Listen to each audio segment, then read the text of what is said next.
Конечно, по неколку години скандалозно однесување на Академијата за суди и јавни обвинители, од која излегоа како суди и обвинители синови, ќерки и сопруги на функционери. Обвинителството за организиран криминал отвори истрага за злоупотреби, корупција, а најверојатно и за непотизам. Телефонот на врховниот судија Наке Георгиев, кој веќе е притворен, упатува на друг криминал, најверојатно поврзан за скандалозните уписи и полагање на кандидатите за суди и јавни обвинители, кои што се случуваа изминативе години. Врховниот судија е во притвор за земање мито, но дали тој има некаква врска и со кандидатскиот статус на неговиот син Кирил, кој го имаше на Академијата за суди и јавни обвинители, а од лани избран за судија на Кривичниот суд.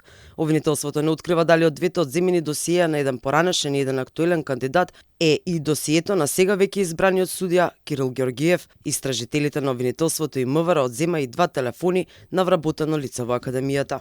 Во рамките на предмет против врховен судија и јавниот обвинител од основното јавно обвинителство за гоњење организиран криминал и корупција, при анализа на телефонот на осумничениот дојде до сознанија што упатуваат на можно сторување на друго кривично дело. Сепак, истражителите не се интересирале само за телефоните на вработениот, туку вршеле преглед и врз целосната документација за 7-та, 8-та и 9-та генерација на слушатели, чие школување е во тек.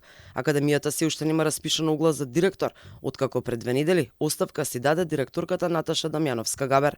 Минатата недела управниот одбор одржа седница на која донесе одлука да распише оглас, но сепак се уште нема одобрение од Министерството за финансии.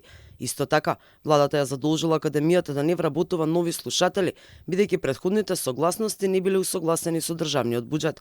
Стопиран е и процесот на селекција на кандидатите кои се пријавија за суди и обвинители.